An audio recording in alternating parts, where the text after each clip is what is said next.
네, 안녕하세요. 저는 이제 강북청설학원 전략단임 공병권입니다. 오늘 소개할 대학은 이제 국민대고요. 2025년 대입 전형 시행 계획에 대해서 얘기를 할 건데요. 국민대 입시적인 큰 특징은 이제 논술이 없고 특기자 전형이 있다는 게 가장 큰 특징 중 하나입니다. 그리고 정시에서 수능 성적을 반영할 때 탐구까지 생 표준 점수를 사용한다는 게 특징인 대학인데요. 몇 년 전까지는 사실 주변 학교에서 유일하게 100분위를 사용하는 대학이었는데 이제 표준 점수로 바뀌게 되면서 그 뒤로는 큰 변화는 없습니다. 그래서 이번 2025년을 맞이해서 어떠한 변화가 있는지 간략하게 진행을 하도록 하겠습니다. 그래서 처음 보면은 이제 시행 계획인데요. 사실 시행 계획은 그렇게 많은 변경이 있지는 않습니다.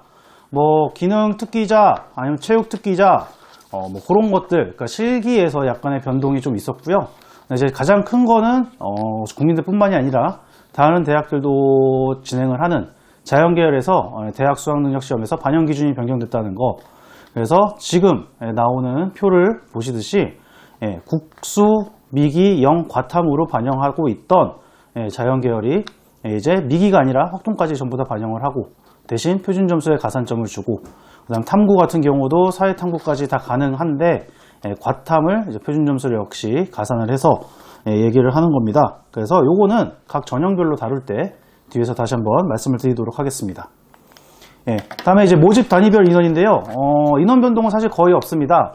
근데 이런 입시에 대해서 얘기를 할 때 이제 많은 분들이 모집 단위별 이제 인원부터 얘기를 하시는데요.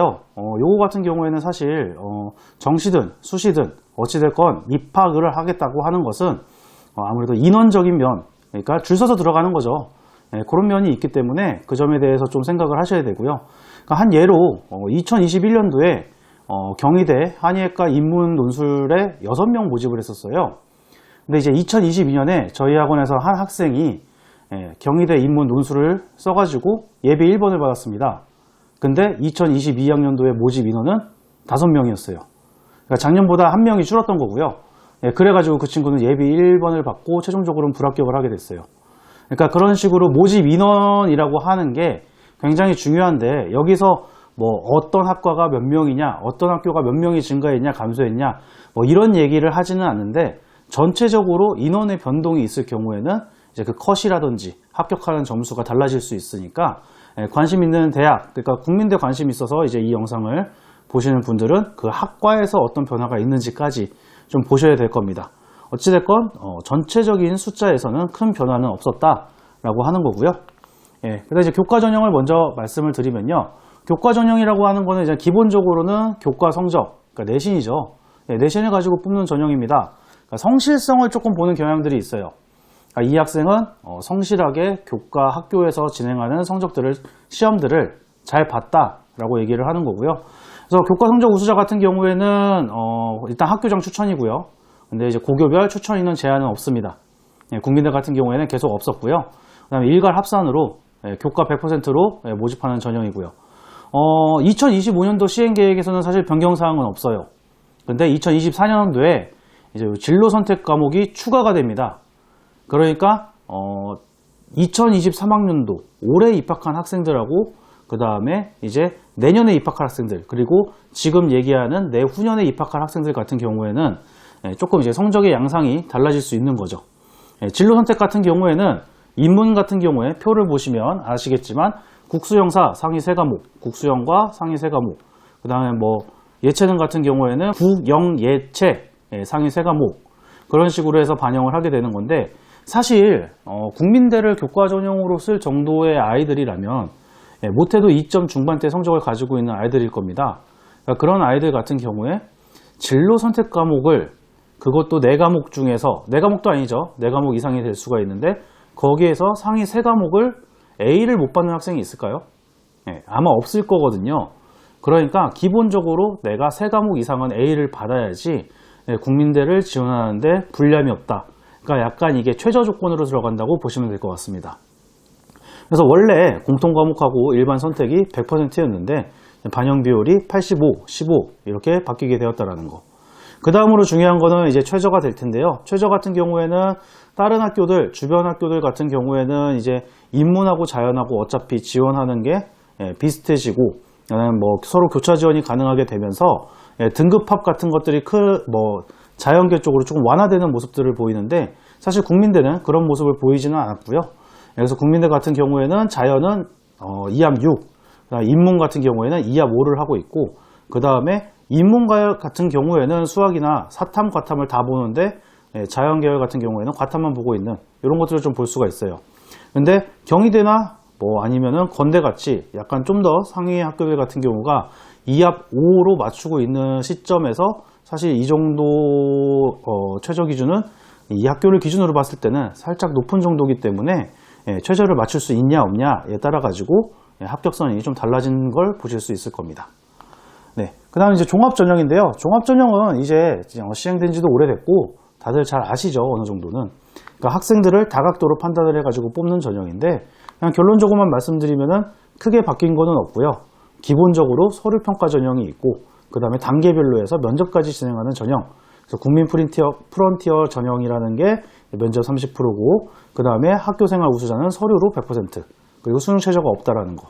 그 정도 기억하시면 될 것 같고요. 그러니까 면접 전형이 있다라고 하는 거는 어찌됐건 그 학생부에 대해서 내가 조금 더 얘기할 게 있다라고 하는 학생들이 그러니까 성적이 조금 낮아도 어떻게 보면 변명거리가 있다라는 거죠. 변명거리가 있으면은 면접을 활용하시는 게 좋고요.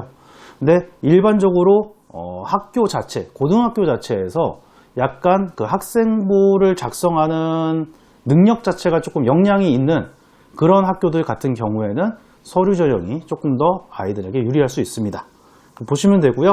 특기자 전형은 뭐 크게 말씀드리지는 않는데요. 단계별 전형이고요. 1단계에서 각각의 기준, 특기 기준을 충족시키면은 이제 일단 1단계 통과입니다. 근데 1단계 통과되는 게 끝이고요. 그 오른쪽, 왼쪽인가요? 왼쪽 하단 표를 보시면은 실질 반영률이라는 게 면접이 61.27%, 그 다음에 교과가 36.77%고 1단계 성적은 1.96밖에 안 돼요. 그 말은 결국은 특기자 전형이라는 건 어느 정도 기준을 맞추고 나면은 구술 면접이라고 보시면 됩니다. 구술 논술이죠. 그러니까 하나의 논술 전형으로서 작동을 하고 있기 때문에 특별하게 논술 전형을 더 개설하지 않고 그냥 이 특기자를 계속 유지하는 걸로 가는 게 현재 국민대의 입시적 특징이라고 보시면 될 것 같아요. 그래서 특기만 맞추면 합격이다가 아니라 교과 똑같이 신경 쓰셔야 되고요. 특히 구술 면접을 하시는데 많은 구술 면접 자체가 기본 소양, 전공 지식 이런 거를 물어보는 거기 때문에 그쪽에 대한 대비를 하시는 게 필요합니다. 마지막으로 이제 정시인데요. 정시 같은 경우는 그 옆쪽에 보시다시피 수능 반영 비율 같은 경우에는 뭐 크게 바뀐 게 없어요. 그래서 그냥 보시면 되고요. 인원적인 변동도 거의 없습니다. 활용 지표를 그대로 표준 점수를 사용하는데 미적분 기하 같은 경우에는 자연 계열일 경우에 미적분 기하를 선택해서 수학 시험을 보면 표준 점수 3.0% 가산, 그 다음에 자연 계열 과탐 한 과목당 표준 점수 3.0% 가산이라고 하는 거는 그냥 쉽게 설명드리면은 한 문제씩 더 맞춰 갖고 오라는 겁니다.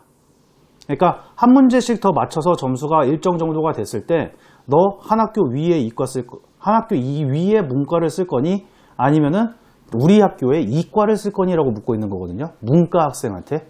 근데 이전까지 이제 이과 애들이 뭐 침범을 한다, 문과 쪽으로 침범한다 할 때도 사실 마찬가지 고민이 있었던 건데 그거를 이제 문과 아이들도 니네가 한 문제 더 맞췄을 때 위로 가는 문과가 나아? 아니면은 그냥 국민대의 이과를 올래? 라고 물어보는 거니까 그런 거는 뭐 전공에 관련해 가지고 좀 생각을 해보시고 지원을 하시면 될 것 같습니다. 그래서 전체적으로는 큰 변화가 없고요. 다만 조금 고려해야 될 거는 2024학년도 올해죠. 올해 4월 학평, 그러니까 5월에 치러진 4월 학평에서 과탐2가 표준 점수가 거의 이론상으로만 나왔던 100점 표준 점수를 받은 과목들이 나타났어요. 평균이 굉장히 많고 여기서 말하는 표준 점수라는 건 아주 간단하게 설명을 드리면 평균에서 얼만큼 떨어져 있냐를 보는 거거든요. 그러니까 평균이 굉장히 낮고 그 다음 지원자 수가 적다 보니까 표준 점수가 굉장히 높게 나오는 일들이 벌어졌는데 국민대는 탐구를 그냥 생 표준 점수를 쓰죠. 그러니까 과탐2를 본 친구들이 유리해질 수 있습니다. 그러니까 이거를 과연 국민대가 계속 가져갈 것인지 아니면 주변의 다른 학교들처럼 변환 표준 점수로 바뀔 것인지 아직 시행 계획이기 때문에 내년에 충분히 바뀔 수 있거든요. 그러니까 올해까지 결과를 보고 투 과목을 활용을 그대로 가져갈 수 있을 것인지 아니면 그걸 바꿀 건지를 좀 지켜보셔야 될 것 같고요. 그 다음에 특기자 전형 계속 지속하는 것도 마찬가지고요. 그 다음에 2028학년부터 이제 고교 학점제로 인해서 진학된 아이들이 제대로 입시를 치르게 돼요. 그렇기 때문에 학생들을 뽑는 방식에서 변화가 생길 수밖에 없고, 서울대에서 정시에서 교과를 반영하는 거, 연대 고대가 따라가고 있는 거, 이런 거 전부 다, 그리고 고대에서 25년에 논술이 신설되는 거, 이게 전부 다 다각도를 통해서 좋은 학생들을 뽑겠다라는 의지를 보이고 있거든요. 근데 아직 국민대는 특별하게 변화된 사항이 별로 눈에 띄지는 않죠. 근데 28학년도 입시를 위해서 그 전에 어느 정도 실험을 해야 됩니다.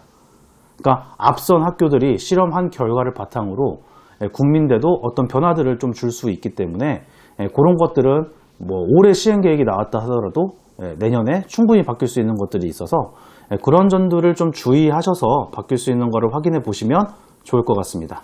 네, 오늘 국민대에 관련해 가지고 2025학년도 시행 계획을 얘기해 보았는데요. 잘 확인을 해 보시고 그다음 다른 관심 있는 학교들도 계속 영상이 올라갈 테니까 한번 보시면 좋을 것 같습니다. 네, 이상 강북청솔 전략단임 공병건이었습니다.